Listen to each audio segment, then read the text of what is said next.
is also asking, Megan Bedler.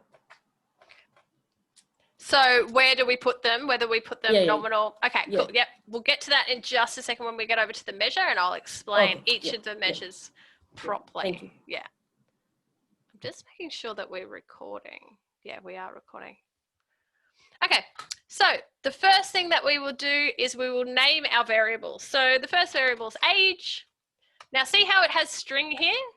String means that it is words, and SPSS hates words. So for some reason, these are all written in numerals, but SPSS thinks that they're letters. So hopefully when I change this to numeric, it doesn't wipe the whole column, because that happens sometimes. Please don't. Okay. Yay, it stayed. Excellent.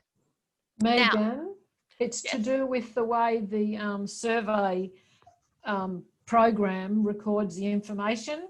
I had the same sort of problem. Yeah, sometimes, it's not always, but sometimes when you do that, it wipes the whole column and you have to go back to your survey and put them all back in. But it has not done that for age, so that is good. So the next thing that we're looking at is width. Now, you'll see here all my widths are 8.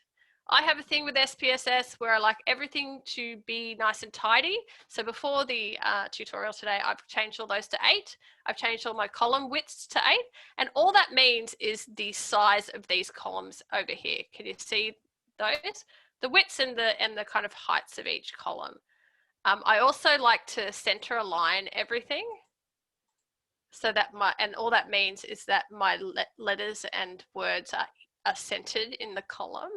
So it's all about looks. You don't have to do that. I just find it easier when I'm working on my data set. So I've done all that already, so you don't have to do it.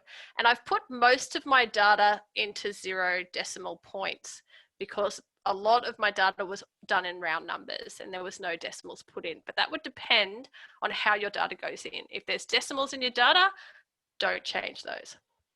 Okay. So the next thing that we do is we make sure that we apply a label to our data. Now the label will always be what is written below tables and figures when you produce them in SPSS. So this is really important to do. So if you just write a label that doesn't make sense, then your tables and figures will have that written on them. So I normally, for something like age, I'll put age and then I'll put in brackets years. So always keeping in mind that you want to let your readers know of your data, whoever's reading your data when they get it in a journal form will know what kind of measurement your age is in. Cool. Now age is a continuous variable because we asked what is your age and we got our participants to plug it in themselves. Age can be asked in different ways though. So sometimes people have what is your age? 18 to 25, 25 to 35, 35 to 45, and that will come out in a different way and you will have to label your values, but we'll get to that in a second when we get to a question that has that. So for now, the way that we've asked age is continuous. There's no missing values. We don't have to worry about missing values in SPSS anymore because it does it automatically. It never used to, but it does now, so we don't have to worry about it. Column's done. Now, measurement. This is the most important column to get right in SPSS because if you get the measurement wrong, you won't be able to do certain analysis on your data. So SPSS is very sensitive about what type of measurement. However, don't feel like you're going to make a mistake because when you go to do the analysis on the wrong type of measurement, SPSS will put up an error message and let you know. They're like, are you sure you want to do a correlation on this? This is categorical and correlations only use continuous data. Megan? Yes, Dennis? Ask a question. You just mentioned that SPS now handles missing values itself. Yes. What do you mean by that? So back in the day, we used to have to nominate a number for all the missing data. So I would usually use 4 nines because it had to be a number that wasn't actually in your data set or unlikely to be in your data set. So you'd have to put that in all your missing boxes and then you'd have to go into the missing data column and tell SPSS that everything that was 4 nines was missing data. But now SPSS is a bit smarter and it just knows that missing data what missing data is, and it applies a little full stop decimal point. So that takes a lot of the legwork out of dealing with missing data, because it just is a bit smarter than it used to be. Right. Now our age data is nominal, which is categorical, and that's not correct. That's on a scale. So we want to change it to scale so we'll be able to analyze it later.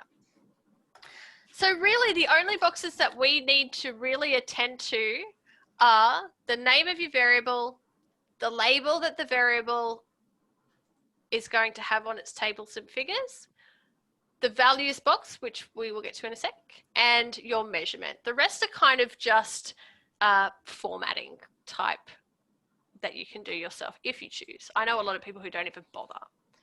Now, once we've done age, we want to have a look at the variable and make sure that the variable is telling us what we think is a suitable amount of age. So we would go up to the top of age, click on it so that it is highlighted, and we would right click, sort ascending, and that will give us all of our ages from 0 to however old the oldest person is. Now we have a problem because we have some missing data in age, but some of the people have decided they don't want to reveal their age but have continued to do the rest of the survey, so we wouldn't get rid of them. But these guys here, 3 to 17, seem to not have done any of the questions. So we'll wait until the final question to get rid of them, but they will be removed. And then you have to write them down next to where you wrote your other 35 that were removed from the data set and remove them. Always. Yes, Al. Hello. Why would you wait until the final? Just to save time, because for this specific data set, we were told by ethics to end on a happy note, because it's about diet and depression, right? So we have all of our depression scale questions, which are kind of sad, and we have all our diet questions, which were kind of a bit more positive. And we had the diet questions at the beginning because they were our independent variable. They were what we were trying to manipulate, whereas depression was our dependent variable, which was the outcome that we were testing, that we wanted to see the difference in. But ethics told us to put the dietary patterns questions at the end. Now, because of that, if people didn't complete, only completed like 80% of the survey, they then didn't complete the independent variable part of the survey, and we couldn't see what they were doing. So we decided as a group, and this is always what happens with analysis, is you make decisions. No analysis is ever the same. We decided that we were going to remove anyone who didn't complete the full dietary questionnaire. And so that's at the end. So we'll do it all at once. Because if they haven't completed age, they haven't completed the dietary questions either. Wouldn't it make sense to, from a qualitative researcher's point of view, I would have thought that it would have made sense to make a nice, breezy, happy start to gain their confidence, to gain their engagement, to further progress, and then get into the meaty stuff, and then end up with a happy note again to show them, hey, yeah, life's a bit like that, but it's okay. Well done, you.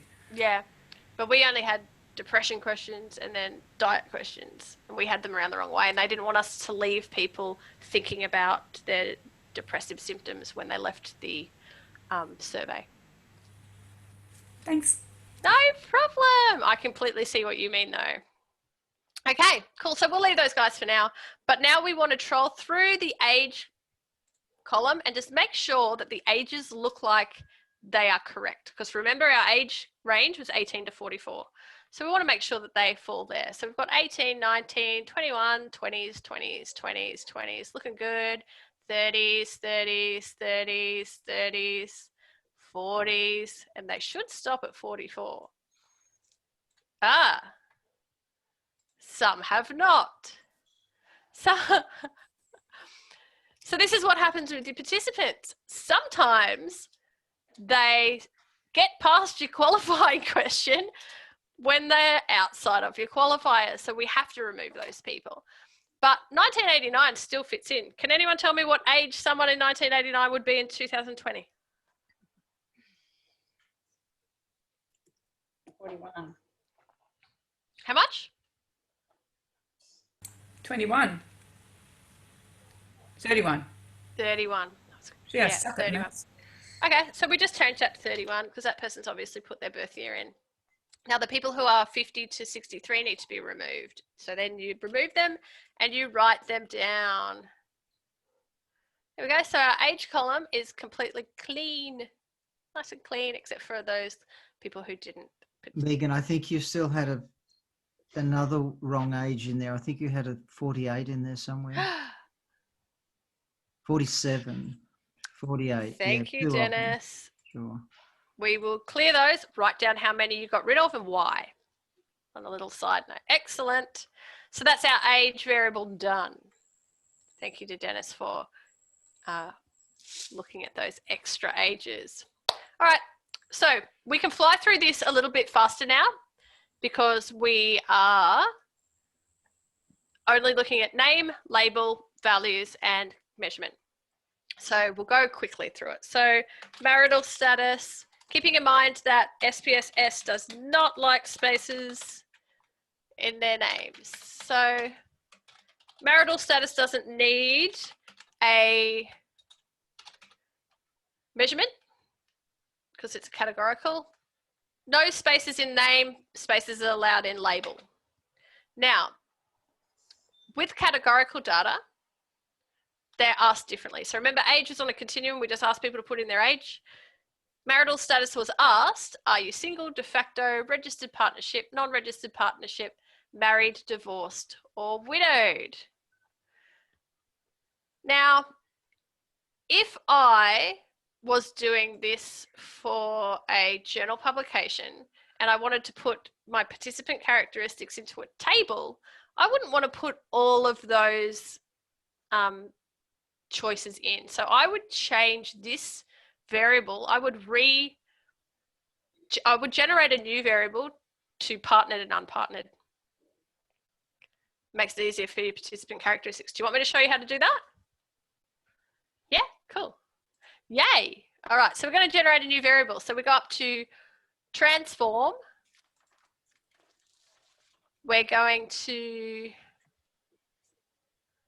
firstly, before we do that, we have to, can someone write this down for me? 1 is U, 2 is P, 3 is P, 4 is P, 5 is P, 6 is U, and 7 is U. Now, they're just the values that our categories have. So when a person clicked on that they were married, they would be registered as a 5. If they clicked on divorce, they would register as a 6. Now, what we're trying to do is turn this into partnered and unpartnered. So we've got single, divorced, and widowed as U, so 1, 6, and 7, and the rest as partnered. So we go up to transform. We want to recode into different variable. Get the marital status variable that we want to change. We want to call it, we'll just call it marital for now because we'll get rid of the other one. Give it its label, marital status.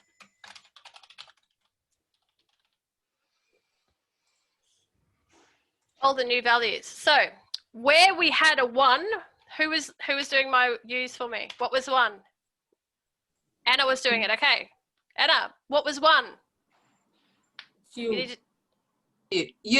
You. So maybe we'll make unpartnered a 2. Yeah? Mm-hmm. Okay. So everyone who was unpartnered will now be a value of 2. Now, 2, what was 2? Was it unpartnered or partnered? Partnered. P. Okay, so maybe we'll do partnered as a 1. Yeah, so everyone who was partnered will be a 1. So what about 3? P. So that's a 1 as well. Mm-hmm. 4? P. Great. 5? P. 6? U. So that's a 2. And 7. A U. Okay, and make sure you click add in between because that's a thing I always forget. Now, so what this basically means is in our old data set, any data that was 1, 6, or 7 will now be a 2, and any data that was 2, 3, 4, or 5 will be a 1. Okay, and then down the bottom of our data set, we should have a new variable called marital. Now I want to drag it up. I always have trouble doing this. Yay!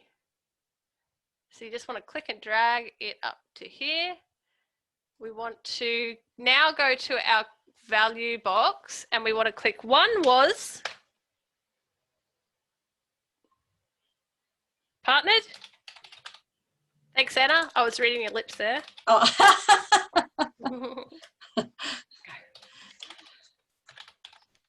Hopefully I can spell. And 2 was anyone who was unpartnered. Partnered, yes.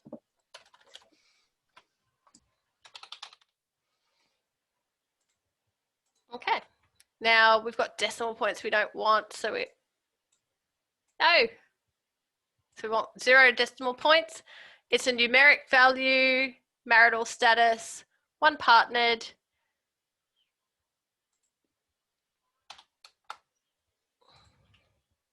Center aligned. Now this is a nominal data because it's categorical, so that's all good. So now what we might do is we might go back to the data view and look at marital and marital status and make sure that we got it right. So we'll click it over to words. Partnered is married, unpartnered is single. That sounds good. Unpartnered single, partnered non-registered partnership. Yep, so it looks like we've done our transformation correctly. So now we can get rid of marital status, the first one, because we won't be needing that now. Unless, of course, later in your data set, you do want to break it down again into the other categories. But I don't want to do that, so I'll just clear that. All right, now we'll just go through. Everything looks fine. So question 7.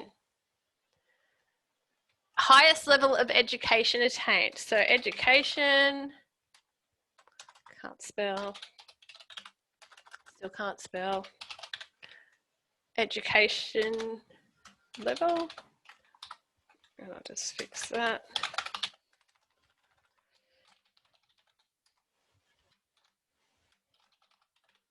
Cool. All right, education, highest level of education attained. So we'll just put education level again. Now, it is also a categorical variable. Megan, Yes, Diana. education spelled wrongly. Not surprising. All right, I'll get to that in a sec. With this one, I'm not going to do it now because I've already showed you how to transform a variable into a different variable. But for this, I would, for my participant characteristics table, I would change this to probably high school, university, and trade. Yeah, so you do that exactly the same way as we did with marital status, but I'm just going to keep it like that to save time today. I'm also going to change my terrible spelling. Too fast on the keyboard, you see. All right, so we're going to keep it like that. And just ensure that our measurement is right. So who can tell me what measurement that should be? What that variable should be? That would be nominal. Nominal. Oh, Yes, good. So it's a categorical variable, so it should be nominal. okay. Excellent. Now, in education level, we also gave a option of other. Right here in number 8. So any number 8 should have, the next question was, if you chose other, what did you mean? Which is this one here. So we would go back to our data set, look at education level, and we want to sort descending because we kind of want to see what our 8s are. And we've got here, we've got certificate, which is trade. Does anyone remember what trade was? 7? I think it was. We'll see it'll, yep. Advanced something. We'll probably have to go back to the data set because all of the stuff hasn't been put in here, but I would say that's kind of maybe unit postgrad, maybe. and then go back and change the other. Maybe that was about to start uni, so maybe high school. Certificate, that would be trade, so you just change them. Certificate. Honours, I think that is maybe 5. No. Oh, see, honours is within a bachelor, honours, diploma. Huh. And you just sort them out that way. And this would tell the researchers that maybe they didn't give enough options when they were asking this question. Or we could have put trade/certificate. Year 11, so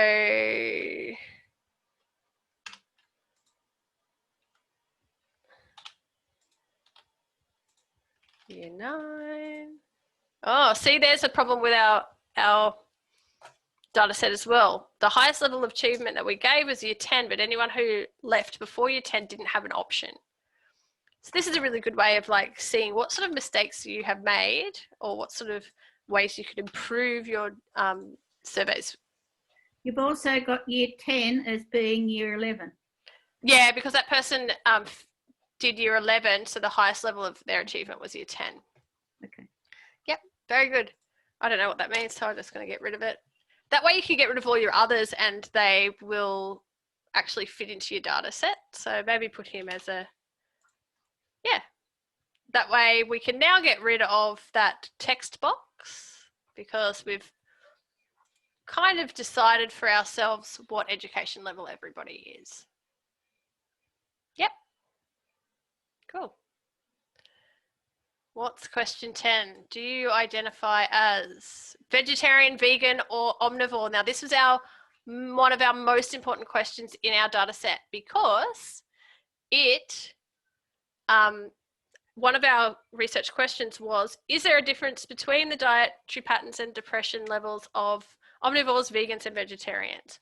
Now, when we asked the question, we asked them whether they were omnivore, vegan, predominantly or semi-vegan, vegetarian, predominantly or semi-vegetarian, and pescatarian, because we were having trouble with the whole plant-based dietary patterns type way of eating because there's so many different ways of eating in that way. And so we didn't know how to ask, are you pescatarian, ovo-vegetarian? Are you lacto-vegetarian? Are you ovo-lacto-vegetarian? We had all these different ways that people eat and not everyone falls within those. So when we did our data set, we changed these into omnivore, vegan, and vegetarian. So we don't have to do that now. I can do that later for when we do the data analysis. But up here, we would write dietary pattern of interest. So they were our plant-based dietary patterns.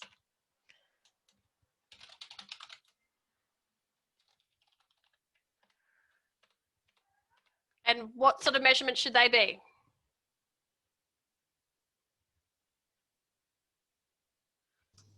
They're nominal.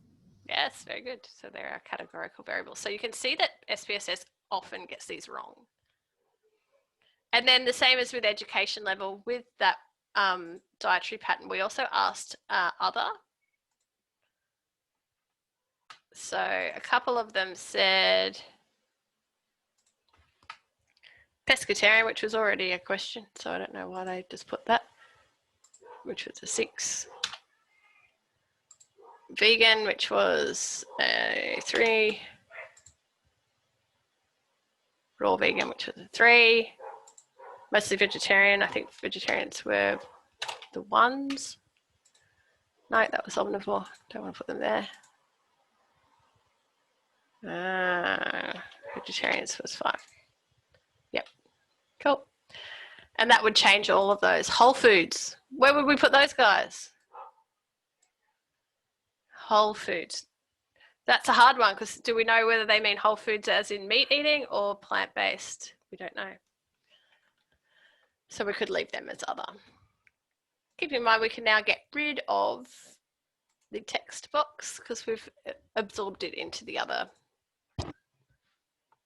variable. Okay. Question 16 was physical health compared to peers your own age. SPSS is telling me I put a space in that name.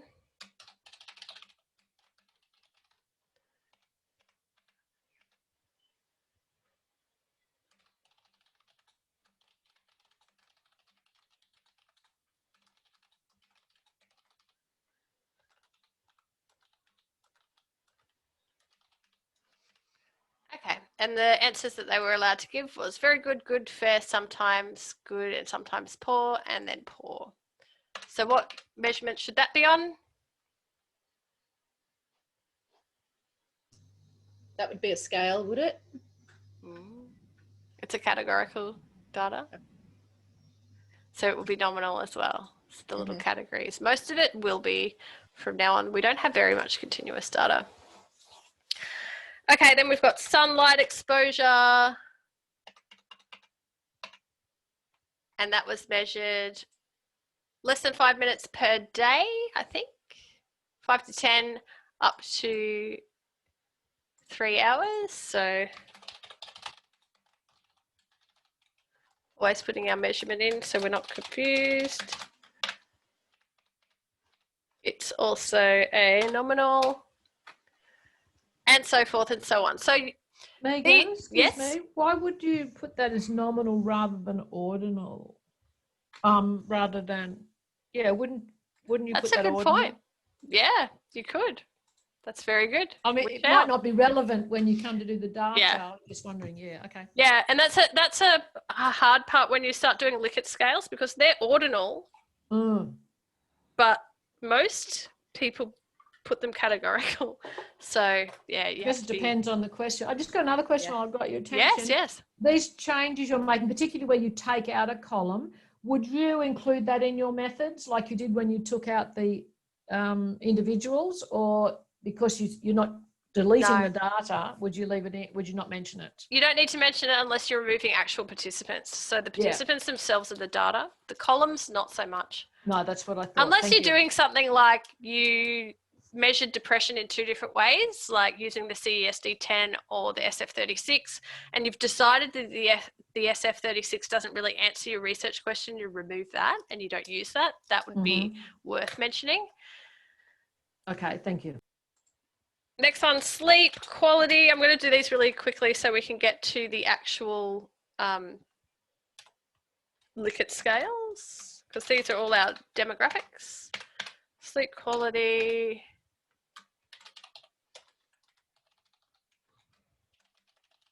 I don't even know how we measured sleep quality. I can't remember. We didn't end up using it. Okay, so sleep quality seems to be on a scale, on a continuous scale between 1 and 10. So that must be a sleep quality, the sleep quality scale. Keeping in mind that's continuous, so it doesn't have any values and it's a scale. What I would normally do on a continuous scale like that is I would say ranges from 0 to 10, higher scores equal greater sleep quality. And so that when you go to analyze your data, you know kind of what, when you get your means and things, you know how to interpret them from, and it'll tell you in your actual SPSS. I've only just started doing this. One of my honours students taught me how, and I was like, that is gold. Because usually when you're going through your SPSS and you're analysing your data, you're like, oh, how did we do sleep quality? And then you have to go back to your data set and look at how sleep quality was measured. But if you write it into your label, it's there when you're analysing your data. So that was a bit of a light bulb moment that was given to me by one of my honours students, which is great. That's physical activity.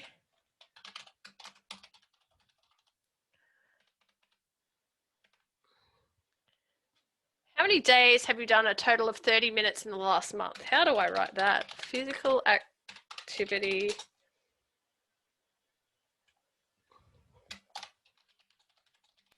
Days per month? Yeah, but there's also a 30-minute caveat as well. Yeah. days in the last month, at least 30 minutes. So, and see how important this label is becoming for you when you start actually analyzing your data, because you'll know what's happening. So be as descriptive as you can when you're doing that. Now the physical activity variable looks the same. So yeah. So we have to go through and clean that in a second. So it's continuous. So people have just written down how many days they've done at least 30 minutes in the last month. So it should be between 0 and 31, considering there are some months with the 31 days. It's a scale. Is it not letting me? It's not letting me choose scale. Oh, I know why. Because of that. So someone's written words and said every day. So that would be 31. So now that we know that our range should be between 0 and 30, we just want to sort ascending just to make sure that our data looks right. Now, as you can see, as we're getting through the stages of the survey, more people are dropping off as we get through the questions. So 0, when there's a range, I would just do the highest range. Megan, can I ask something? Yeah, go for it. Yeah. You put in the days 30, but then there are 31, sorry, and then there are some months that are 30. So Yeah. is that, how would you know what to put in? I would just go with the 31, just because okay. some months can be 31. If we go back to what we deleted before, you'll see that most of the data was collected in July. So you could figure it out that July, how many days July has. And it does, we'll have a look down here and we'll see, oh, it's like, but you have to make sure as you go through that these are all, don't have letters in them. Right, thank you. No problem. Megan, I have a question also. Yes. At the start of the session, you mentioned that you usually keep people if they complete at least 80% of Yeah. the questions. Where did that 80% figure come from? Is that a standard accepted figure? Because I was required to throw out a whole lot more than that. Yeah, and it depends on your data set. I made a big mistake in my honours year. I made it a condition of my survey that informed consent was accepted when the participant clicked the submit button, and I lost 300 of 700 participants by just doing that. So I had to remove anyone who didn't complete or any of it. So that was a big mistake that I made, but something that I learned and will never do again. 80% is kind of a general rule. It's not set in stone. With this actual data set that we're working on now, we removed more than that because we had so many participants not complete the independent variable. And without that, without their dietary patterns answers, we couldn't really use them. So, and it's all about thinking about where you put your data as well, where you put your questions and what order they're in and like everything like that. But it's always a decision made with the analysis team and with your supervisors.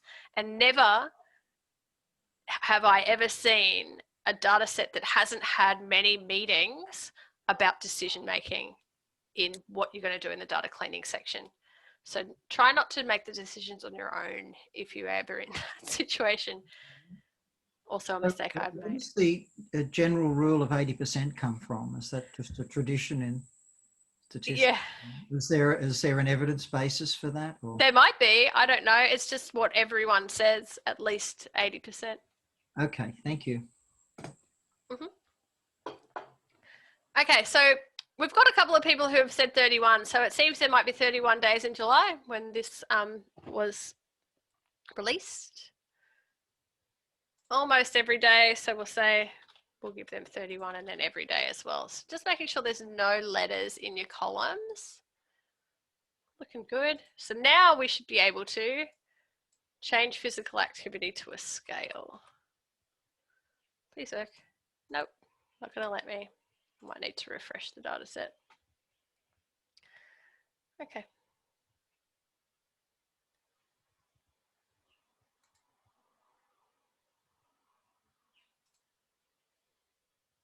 That's weird.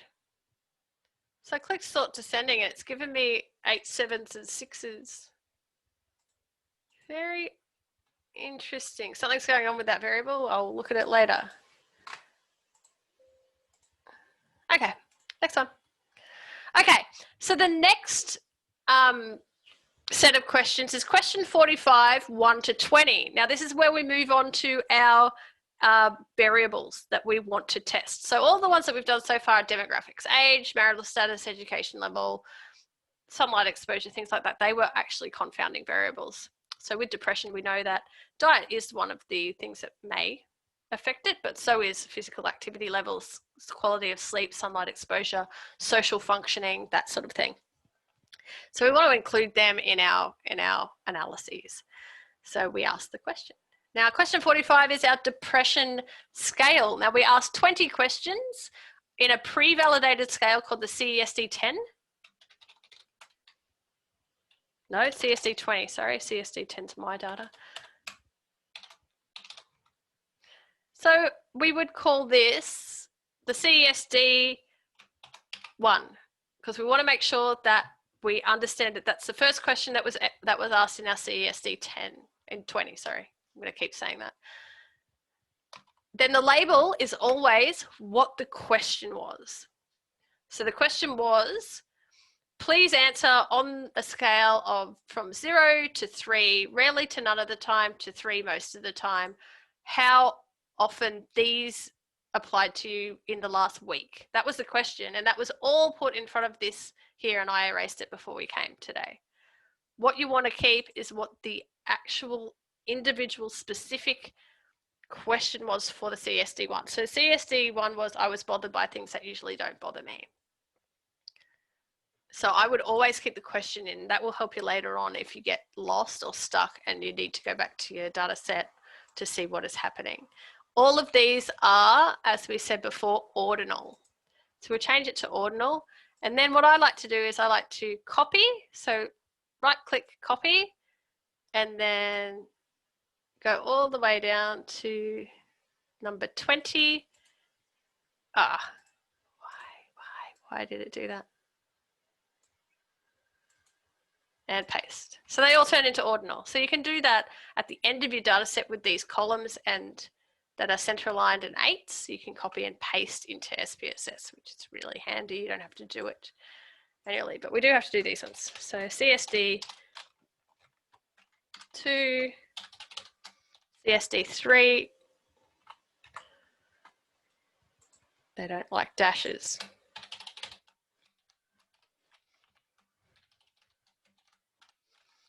And just go through and complete each of the questions.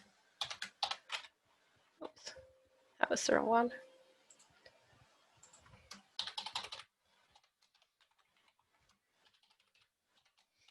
All the way up to 20.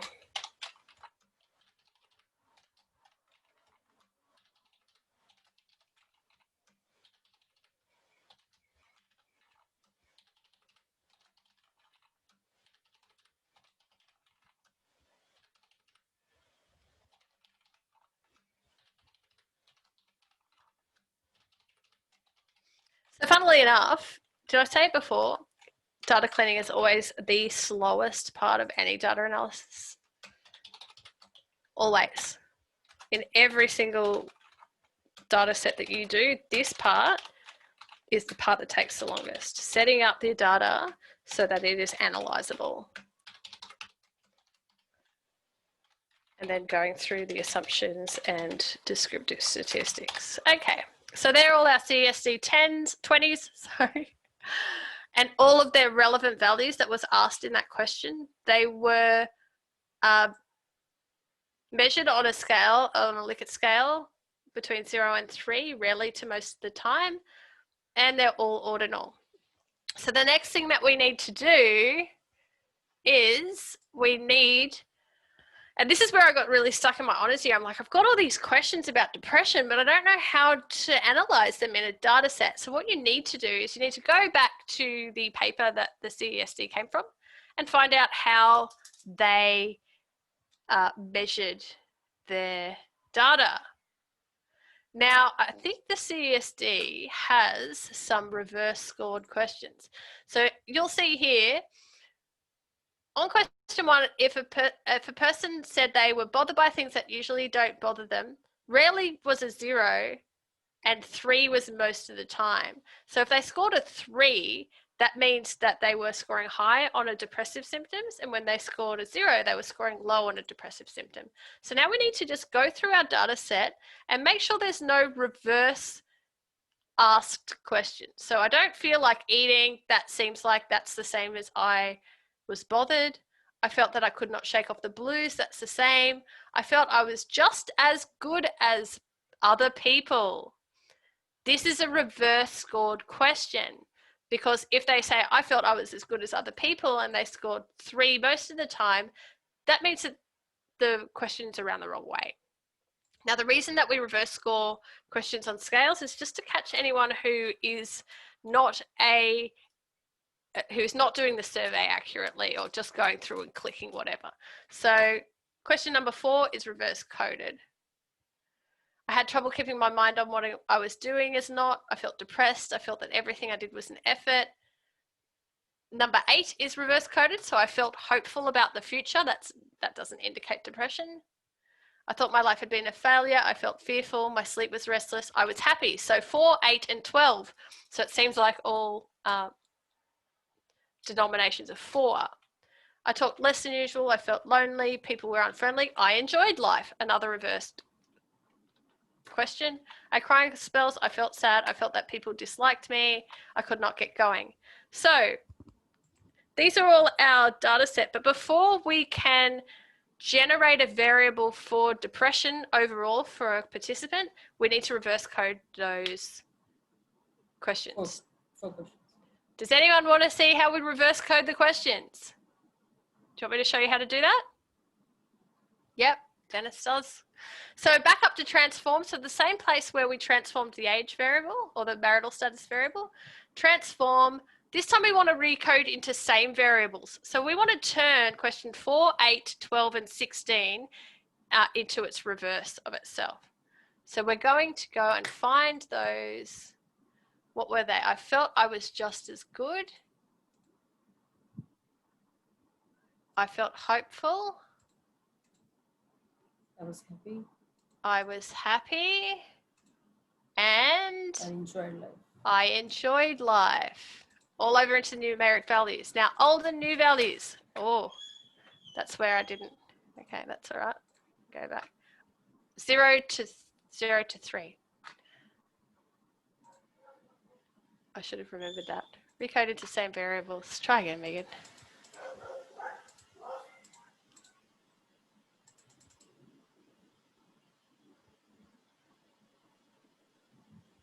I felt hopeful. I was happy. I enjoyed life.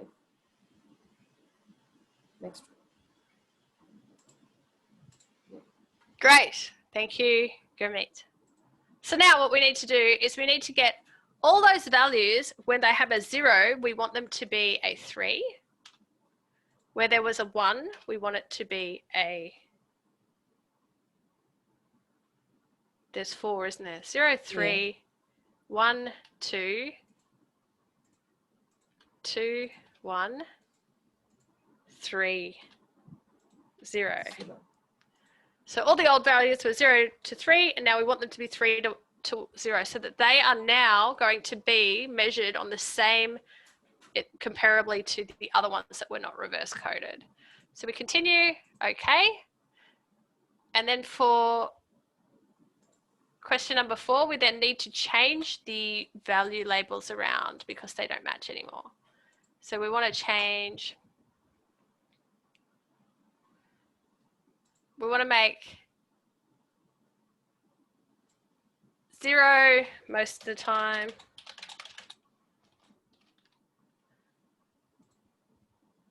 We want to make 1 occasionally. We want to make 2. So as you can see here, you can change the values. You don't have to redo them. Some of the time. change, and we want to make 3 rarely. These are all the things that I got stuck on and didn't know how to do when I was doing my honours. So it's all the little things that they don't teach you.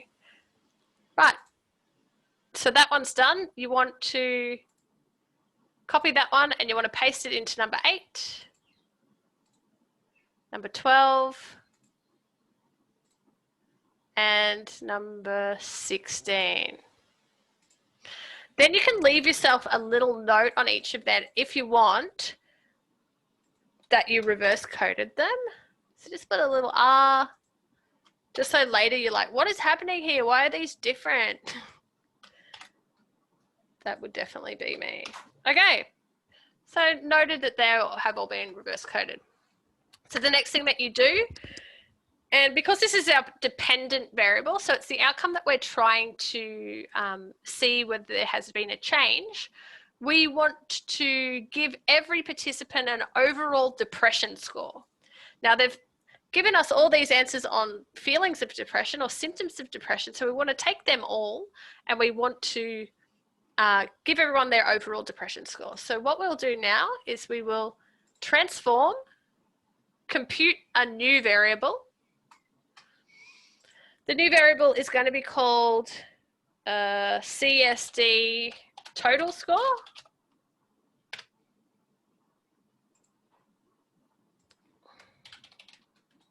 CSD total score. Now we want to give ourselves a idea. So it ranges between 0 and 60 with higher scores indicating greater depression.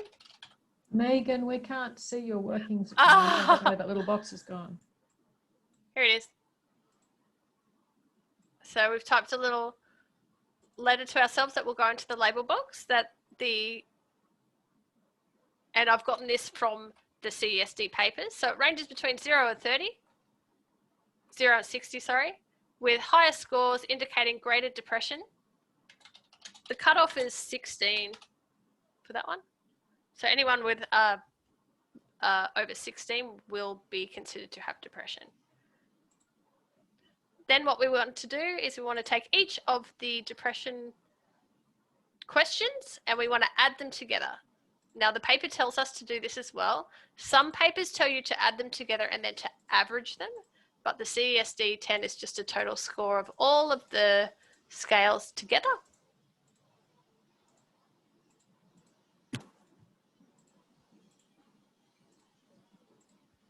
Making sure that you click plus in the middle each time. And then just going through that top box and ensuring that each of the variables is in there from 1 to 20. Always double checking when you do things in SPSS because you'll come out with some weird data and you'll be like, what is happening? And it'll always be like a little mistake where you've missed a variable or something along those lines. Okay, so that's our new variable computed.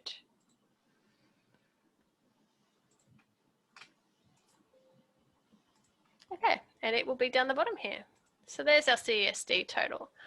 I used to, until recently, drag it up so it was with its brothers, with its scale, but I figured out that it's actually easier, especially if you've got quite a few variables, it's easier if you leave it down the bottom because it will always be the bottom choice, especially if they're your outcome variables and your independent or your dependent variables. So leave them at the bottom. It makes it more easy later on when you're running analysis, says the woman who's been doing it differently for at least 9 years.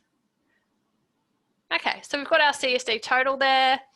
It is a continuous variable. So basically what we've done by computing this total score is we've changed the categorical or the ordinal variables up here into a continuous variable that can be measured on a continuum, which means that you can do more data analysis with it. You can do correlations, regression, all that sort of thing.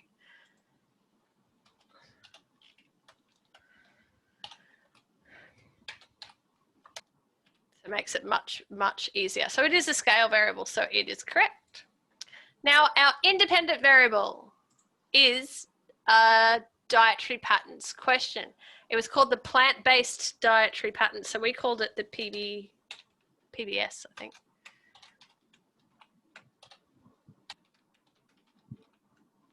So just give it a name all the way through. Now, the dietary pattern questionnaire was a food frequency questionnaire that just asked participants the types of foods that they ate and how often. And it gave them a score, a healthy dietary quality score for each of the questions. But unlike the CESD 20, which had the same score for each question from 0 to 3, the PBS has different scores depending on how healthy or how unhealthy each of the food items was. Now, this is really important in this data set because it plays a part in the total score for dietary quality.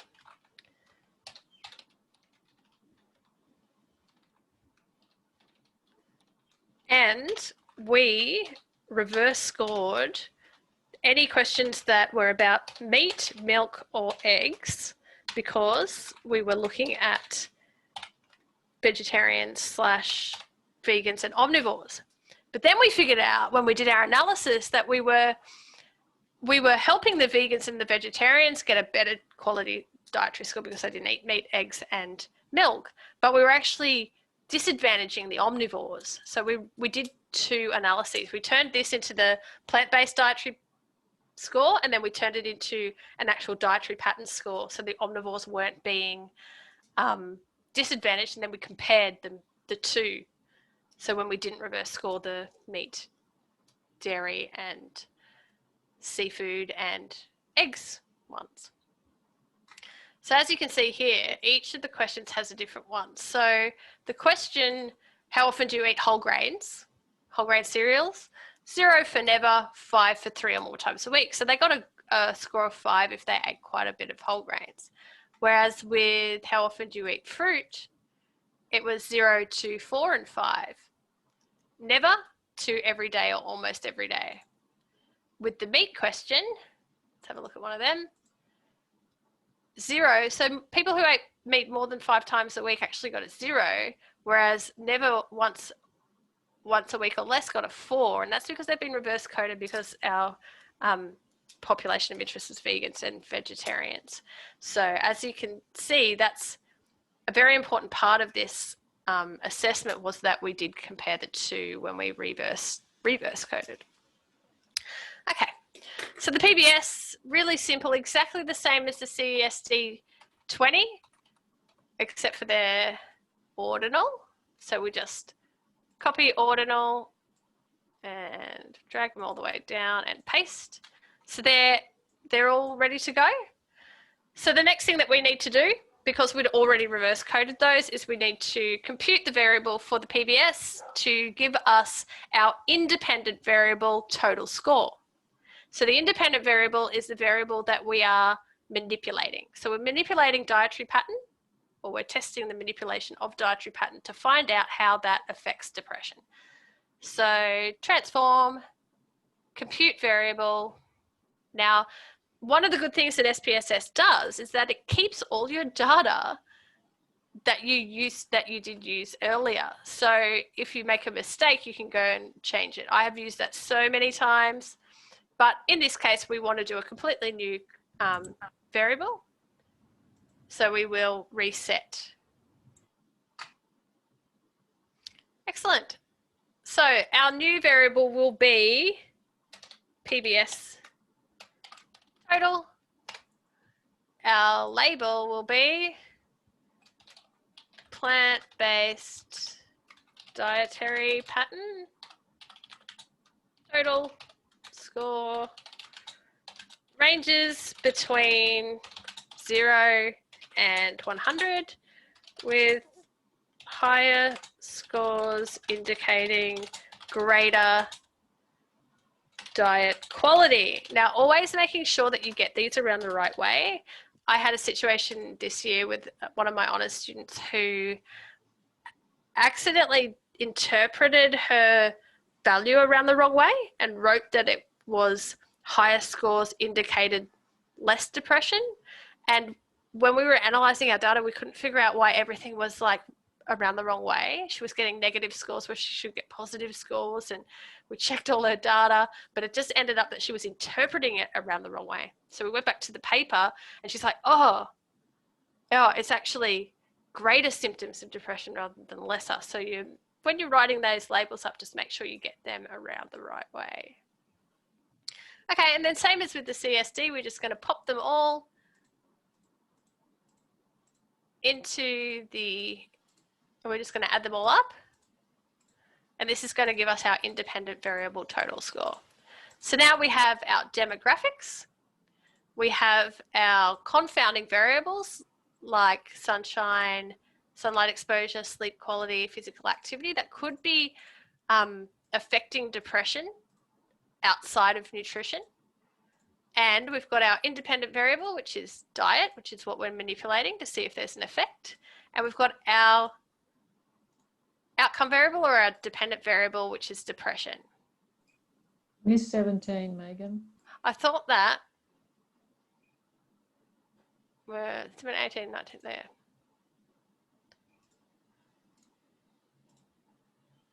$15, $16, $17. Good point. Very good. Thank you for letting me know that, because that is why it's very important to go through and make sure you've got every question. And now you've got two Excuse- 16s. Yes, you've got the last input should be 17, Megan. Yay! And can I ask you, does it matter Yeah. if it's not in sequence as? Nope. Oh, good. Okay, Nope. great. Two Just as long. pluses, Megan. 2 pluses between 16 and 18. Good. That would have thrown the calculation completely out. I wouldn't have known what was going on there. Great. How's it look now? Am I ready to go? Yay! Yeah. SPSS is really good. That'll tell you if you do things like that. So you don't have to worry too much. 0 decimal points. Plant-based dietary score. Just making sure that all the columns are correct. And it's a scale because we've now turned our ordinal data for diet into a continuous data. And guess what? Our data set is completely cleaned. You want to go through and just make sure that all these look right.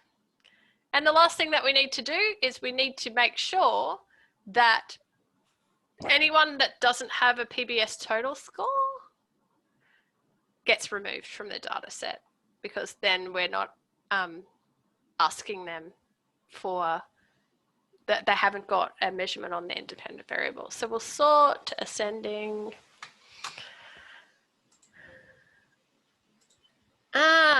Interesting. So something's happened to 18. No. Why would, this is interesting. So this person has just not completed, well, these people haven't completed 18 for some reason. That will have something to do with the way that we constructed the survey. Something happened with question 18. Not for everybody, because obviously all these people have completed it. But up here,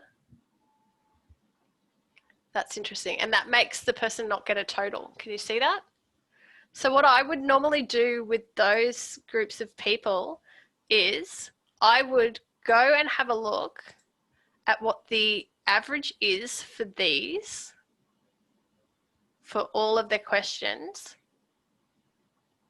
and input the average into those bits that are missing, because they've completed more than 80% of that variable. Can you see that? Megan, isn't there a way in SPSS that does that for you? Yes, there could be. There very well could be. Yes. I left out,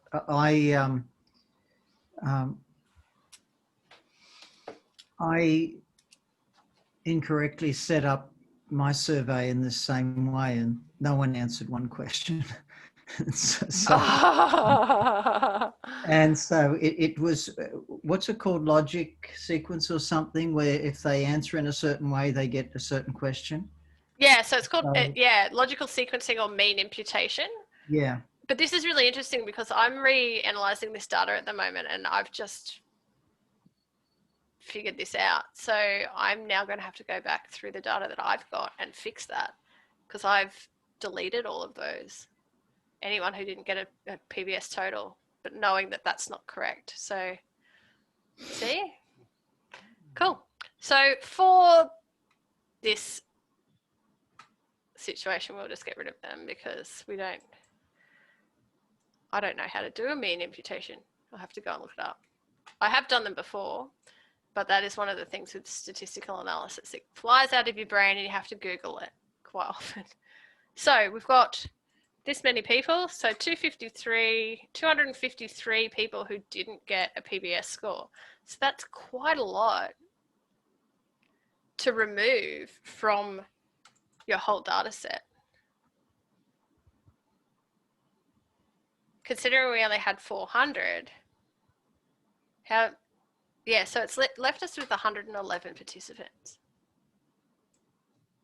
Whereas in the actual data set, we ended up with four something. So there's something going on there, but that's fine. We can work with what we've got there. Cool. And that'll be because it's only calculating the total for anyone who did every single question.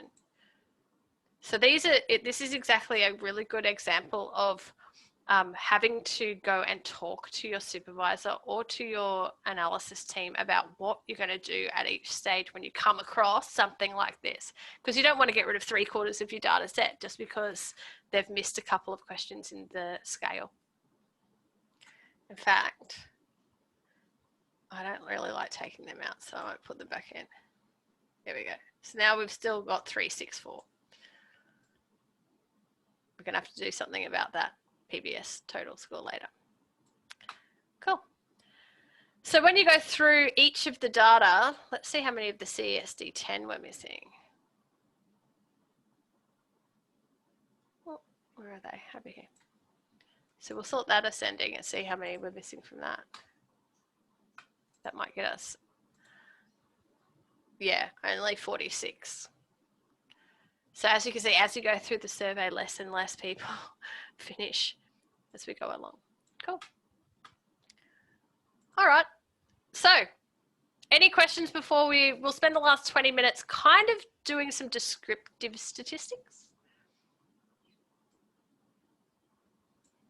Megan, I've actually been doing this on my computer as I've been watching you too, and some of my things are called QID 101, and it's supposed to be, oh well, that wasn't a very good one to do, but I'm putting age underscore and then the number. Is that all right? Yep, that's completely fine. Yeah, because I'm frightened to change anything because, you know, I can muck things up. The other thing, when I reverse scored, I put them down the bottom as separate. So yeah, that's completely fine. So you can do reverse scoring two ways. One, you can reverse score into the same variable, which means that the variable that you're reversing will just change, or you can reverse into different variables. Now, the reason that you would do this is so that you can keep your original scale the way it is, and then you'd have 4 different variables that were reversed. But you just have to be very, very careful that when you do your calculation of your total score, that you use the reverse scored ones and not the original scale questions when you do them that way. And also another question, no matter whether you reverse it or whether you don't reverse it, in factor analysis, it still comes out. Yeah. Factor analysis is another thing altogether. Factor analysis is a statistical technique where you create a survey and then you try and figure out whether the questions in the survey relate to each other or don't relate to each other. So that's something that we'll cover in a later. Yeah, okay. That's okay. I just wondered what, you know, is going on. Yeah. Yes. Can I just ask, is there a length of time for a survey? Because I noticed it myself as I've been doing some of the surveys this year. Some of them seem to go on and on. You think, oh my God, how many more questions am I going to have? Is there a length of time that you aim to have, like, 7 minutes, or what do you think? Is 10 to 15 minutes is the best amount of time that people will actually do a survey. I Yeah. myself won't do a 20-minute survey. Yeah.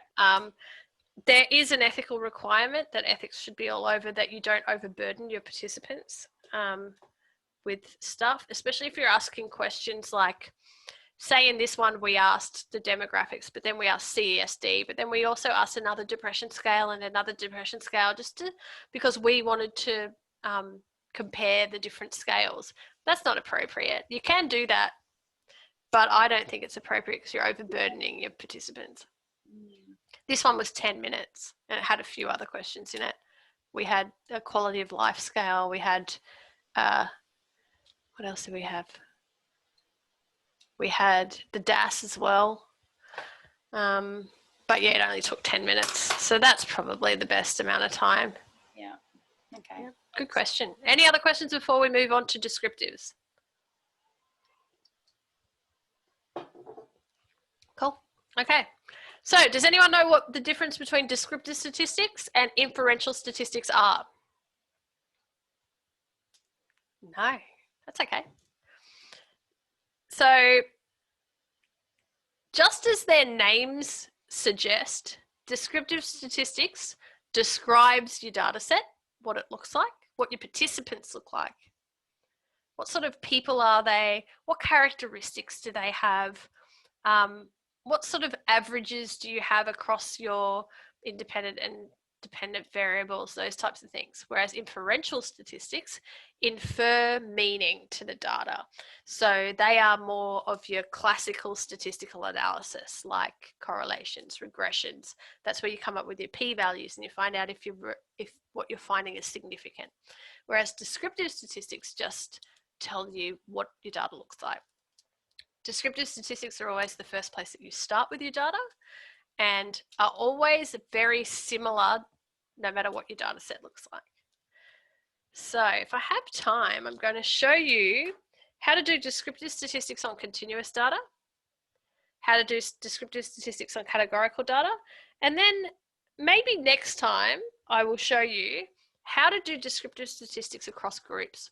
So I'll take the vegan, vegetarians and omnivores and I'll do participant characteristics across the groups as well. But today we'll just do some basic descriptive statistics of our data set. And this is where statistics becomes a little bit more fun. And I'll get you to write these down. So let's have a look. What continuous data do we have? We have age, the CESD total and the dietary patterns total and sleep quality.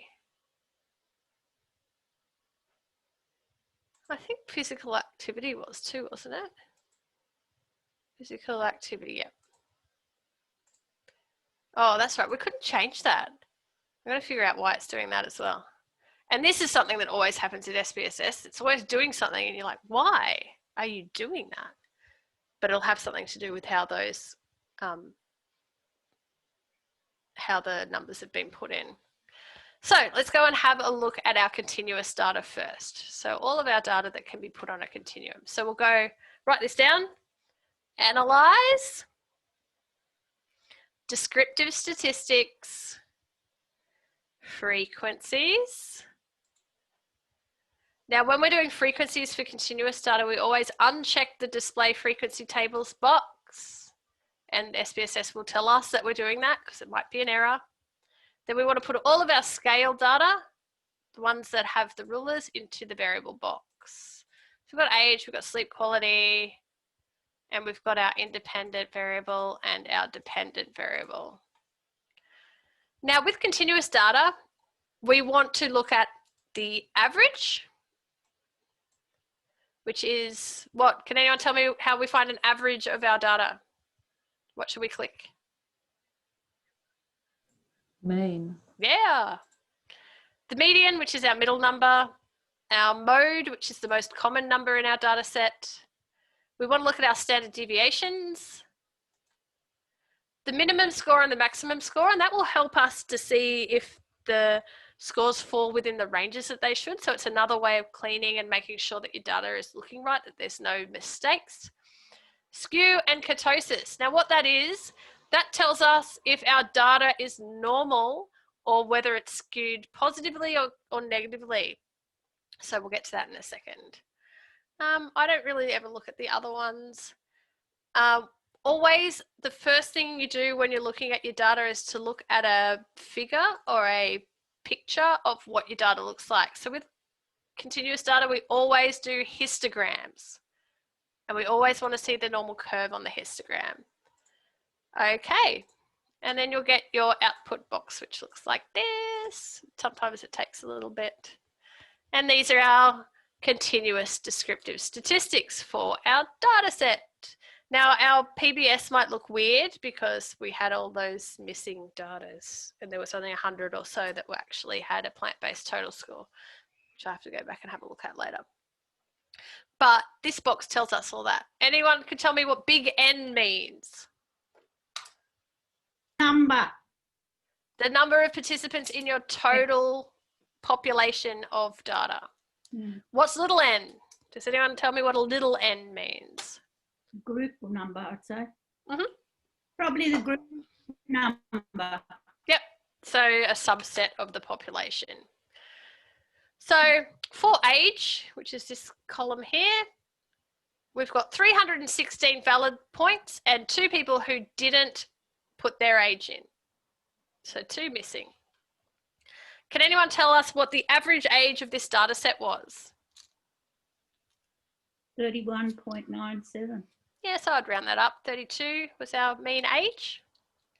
Now, next week, when we go and have a look at descriptive statistics across the groups, we'll be able to then look at the vegans, vegetarians, and omnivores and see how they compared in age, average age across the groups, and whether it's the same or not. Our median's very close, so 32. The most common age was 44, which is interesting considering our mean was only 32. Standard deviation was 7.32. Anyone can tell me what standard deviation means or how we interpret that? She's a hard one. Took me a few years to get my head around standard deviation. Standard deviation from the mean, isn't it? Yeah, so it's the average that the data set, the population, varies from the mean in a standardized way. So in this data set, we've got our participants are around 32, but they on average range between, say, 25 and 38 on average. That's kind of the average range. Yep. Now we can see down the bottom here, our minimum age was 18 and our maximum age was 44. So the standard deviation is the average range of your participants. Excellent. And then we've got our measures of skew and ketosis. So with skew, usually something is skewed if it's more than 3 times the standard error, which it doesn't look like it is here, which is quite good. Now let's have a look at the histogram of age. Can anyone tell me what that kind of means? What do you think that means, that histogram? What's that telling us? It's normal. It's normal, yeah. Quite normal as age goes. And because we restricted our age range, that's quite normal as well. Can I ask a question, please? Yes. So you're looking at the black line is telling you that it's normal. You're not worried about the blue columns that stick up at the end, for example. Yeah, that's right. So it's fitting within that kind of normal curve. Although the amount of people who are 44 are kind of a little bit outlying there, but not so much, not too much. Megan, can I just ask, did you put that the normal curve on there when you actually asked for the descriptives to come out, or did you? Yeah, there's a box to tick. Okay. You click on histograms, it says include normality curve. Okay. All right. Right, I always thought you had to click on the actual graph itself and then add it, but I didn't. Yeah, you can do it that way as well. Okay. All graphs can be editable, but yeah, you can ask for it when you're doing the descriptives. Thanks. Megan, Yes, Dennis. Megan, that distribution curve is for this data set, correct? Yeah. Okay. Yep, it's for the whole data set Okay, thank you. of 300 and something people. Yep. Thank you. So our sleep quality ranges, now this is where writing those labels and with the interpretation of the labels is coming in handy, because now we know our sleep quality ranges between 0 and 10. So we make sure that our minimum and maximums fit between 0 and 10. Might actually be 1 and 10. With greater sleep quality meaning higher scores. So we've got 318. Everybody answered the sleep quality question. This was at the beginning. What's our average sleep quality? 6.63. Yeah. So one thing that we could also do is go back to our paper and find out what the cutoff score for sleep quality is. But 6.63 on a scale to zip from 0 to 10 is quite high. So most people looks like they had high sleep quality. Keeping in mind that with descriptive statistics, they're only describing the data set and they're not telling us whether these are significant ever. So you have to do your inferential statistics to find out if they're a significant value or not, which I'll show you next week. Got a standard deviation of about 2. So on average, our participants range between 4.6 and 8.6, which is pretty good. Our skew's looking okay. So we'll have a look at the histogram. What do we think of that one? It's normal. It's normal-ish. It's got a little bit of skew in it, I would say. It's a tiny bit skewed, but that's to the good end, so the higher sleep quality end, so that's good. Right, let's look at the PBS. I don't know what this is going to say because of all that weird stuff that was going on in there. So the PBS dietary pattern score ranges between 0 and 100, with higher scores indicating greater diet quality. So what's our average diet quality? 31.97. Nope. Plant-based dietary quality. Oh, 65. Yeah, good. So Oh, that seems pretty high to me. yeah. Mm. Yeah, that's quite a high score, about 70. But keeping in mind that we've only got 111 people in that out of 318. So something's happened there with our diet score that we have to go back and fix. So we wouldn't ever keep it like that. We would go back and fix it all up, do those mean imputations, things like that. So Megan, you're relating more plants in the diet to greater diet quality, is that correct? That's what we're trying to figure out, yeah. So we're trying to, the whole research question behind this data set was, is diet quality greater for people who are vegan, vegetarian and omnivores, and are their depression rates less or more? Okay. Yeah. And how are you measuring, how are you setting diet quality, just briefly? So diet quality is using this diet quality score that we've generated from those diet questions. Yeah. Okay. Thank you. Now let's have a look at the histogram for diet quality. Oh, it's looking very normal. That's odd. So normal. So our independent variable is very normal. And you'll probably find if we calculated the omnivores and flipped those reverse coded questions around, it would still be like this. And that's one of the findings from the paper, was actually when we compared the plant-based one where we reverse coded the questions and we compared that to the normal one, there was very little change. And that vegans and vegetarians actually did have better diet quality than omnivores on both when we flipped the meat and eggs and dairy questions and when we didn't. They still had greater diet quality than the omnivores did. Megan? Which is interesting. Yes. Are you including any consideration of how accurately people report? Yeah. Very good question, Dennis. It is the ultimate problem in nutrition research. Self-report measures very rarely give us an accurate measure of people's diet. And it's not just this, it's every research, especially correlational research project ever done. So that is definitely one of the things that we're work out, and why we include so many confounding variables in our studies, because we want to make sure that we take away that amount of error as much as we can. It's very unfortunate in our field. Thank you. And Megan, I'm finding that they're inflating their confidence, because I gave them some numeracy where a hell of a lot wrong, and they're being very confident in it. So yeah, and that's normal in all self-report measures. Yeah, I think so. Yeah. Keeping in mind that the depression scores that we did also were self-report. So let's have a look at those. Everybody got a CSD total question. What was our mean average depression score? 15.11, isn't it? Yep, that's good. So our scores range between 0 and 60, with higher scores indicating greater depression, but the cutoff for depression was 16. So what does that say about our population if our average is 15? They should be pretty. They're pretty happy. Yeah, they're on average, Mm. most people do not have depressive symptoms. Keeping in mind, you have to be very careful about the way that you word things. The CSD does not say whether or not they have depression, even though I've written that. It calculates depressive symptoms, and that's two very different things. All right, so our minimum is 0, our maximum is 54, which fits within our range, which is great. Standard deviation of 11, so that's quite high considering the mean is only 15.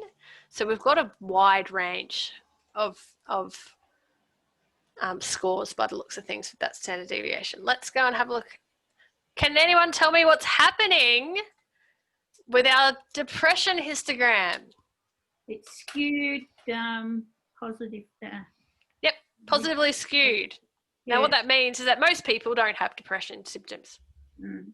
This is normal in depression studies. This is how a histogram should look. However, it does provide a problem when you go to analyze your data later, because you've got a problem with normality. Although, Dennis, you're muted. Yeah, sorry. That's Megan, okay. you're saying that this skew to the left matches a normal population in society? Absolutely. So in society, we have about 12% of the population experience depression. Okay. So for the data set to look like this is normal, but not normally distributed. So it should look like this. This is what you are expecting, right? Yeah, you should be expecting it to look like that. If it doesn't look like that, your population is different from the general population.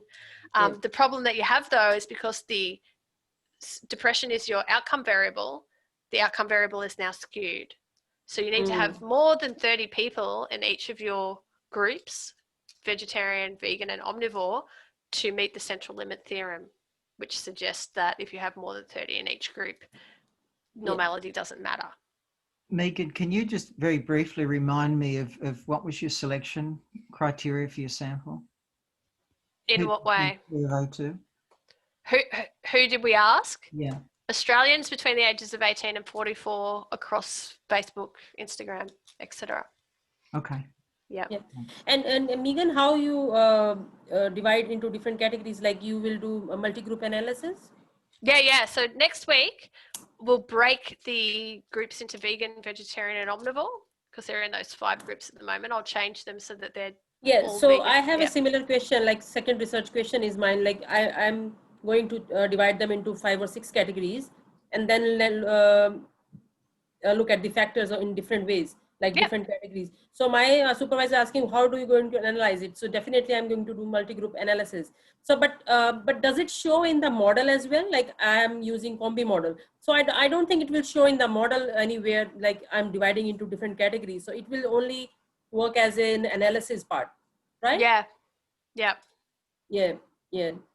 Thank you. No problem. Megan, I have a question. Great. Why did you choose Facebook and Instagram? Because this was an honours students project, and honours students normally don't have any experience in research projects. So one of the easiest ways for them to collect data, especially over COVID, which is when they all were collecting their data, was via online. Now, in saying that, things have changed dramatically. When I did my honours year, which was 4 years ago, I did a similar thing. I did postpartum depression and women body image satisfaction levels. And I got over 700 participants in 3 weeks, closed it off, went on my way. Facebook has changed its logarithms so that people who you normally engage with can only see your stuff. So it made it very difficult to get, it now makes it very difficult to get snowballed research out there.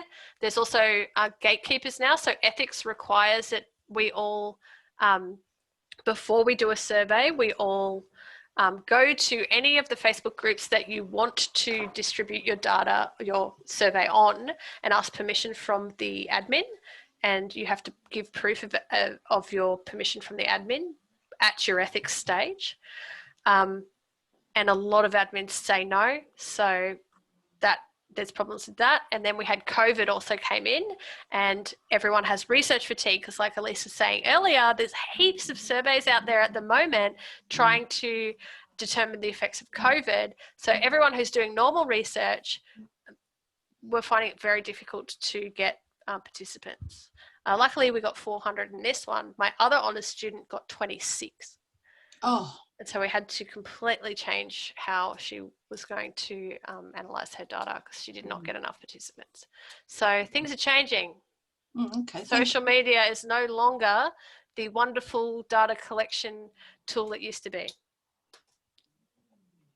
So next week, what we might do is we'll go on to our categorical data. We'll do descriptive statistics on our categorical data, and then we'll break the vegans, the vegetarians, and the omnivores into groups, and I'll show you how to do descriptives on them, and then we'll do assumptions checking next week. Thanks, Megan. It was brilliant, actually. Thanks, Megan. It's really wonderful to hear. Is it not too simple? No, it's very good. Well, no, it's very good. It's good to revise all these things. Definitely not too simple. No. Fabulous, thank you. It's simple for you, not everyone. Yeah, because I feel like I'm just stepping through the really it feels like. No, you covered everything, the basics and all the essential things to clean the data. It's very good. Yeah, that's good. Well, it's opened up my mind about statistical analysis. So thank you, Megan. No problem. Very useful, Megan. Thank you. Even though I'm finished, it's very, very useful. Yeah. That's good. I wish I had had someone that explained it that simply to me last year, Megan. Oh, me too. I attended a few SPSS courses, and if I had it like that, I think it would have been much easier from the start. Yeah. I think that starting from those real grassroots things, because these are all the things that I like in my honours year. They're like, here's Andy Field, this is how you do all your analysis. Now go away and do it yourself. And you get to the stage where you're like, how do I put it into SPSS? What do I do with my data now? Like, they don't teach you that front end. Yep. And you're like, Google, all the YouTube, all the time. Like, how do I do this? How do I reverse code something? How do I compute a variable? How do I generate a total score? How do I do all these things? So and it feels to me very simple, but like if you don't get those right, as you saw today, all the things that came up, like with that physical activity question doing that weird thing, and then the PBS only having 111 actual data sets, things like that continuously happening. Like, what did I do? Now I'll go and brainstorm how to fix that. And it's knowing the questions to ask, and by doing this with you, I'm getting a better idea of the right terminology so that when something goes funny, I'll have a bit of an idea of what question to ask. And never being afraid to say, look, we need to have a meeting because I need answers about what to do here. I don't want to make this decision on my own. It could be a data changing question. Megan, I've done all this on my own, and it's been very, very difficult. And I've done quite a few mistakes. And there's a couple of questions I want to ask you sometime by yourself, if I can. I've got 4 courses: early childhood, primary, secondary, and other. And the trouble is the other and the early childhood is so small compared to the other 2. How can I isolate them? And the same with age 1, 2, and 3. The first age there's a lot in, and the second and third there isn't. And I want to collapse the 2 and 3 together and have 1 and 2 instead of 1, 2, 3. So I'll ask you those questions. Perfect. Yeah. Because I've got to finish. I've got to be. Yes, Sorry, Elise? Diana. I was going to say, should we have a bit of a play with a data set? I don't know if we've got access to this one, but should we just have a random data set up? Yes, I will. I can email the data set to everybody in its pure form. Okay. Before I did all this, and you can go through the recording and follow what I did. That'd be really good. Yep. Hopefully not making the same mistakes I did with physical activity and the PBS, seeing how that, because that didn't happen when I did the plant-based dietary pattern score in the actual data set. So I'm wondering what has happened there. It'll be something to do with how I calculated the total score. I've done that wrong somehow, but I'll figure it out for next week. It's and a then pity that we don't have someone like you to start absolutely blank. I mean, I'd done it on a mainframe, 30 years ago. So, I was lost. I didn't even know how to use the computers. I'm using an Apple and a PC. Yeah. I'm 81 years age, hell. Yeah, exactly. Hopefully as we go along through the weeks, I keep it simple and easy. I think starting from the beginning and going through will help with that. Any more questions? This is an excellent book too. What's that one? It's SPSS Statistics version 22, a practical guide by Alan Bennett and Heritage. Yep. It's good. Very good. I've got so many statistics books because I've had to learn it all by myself. Because nobody knows how to do it. So it was really hard. Excellent. Well, if that's it, thank you all for coming. Very excited, and I will see you next Tuesday. Yeah, thank you. Wonderful. It was really wonderful. Thank you, Megan. Looking forward next week. Thank you so much. And Thanks, you will Megan. give us the recording of that? Yeah, so Katie will send the recording out. Oh, that would be wonderful. Thank you. Loved it. Come again.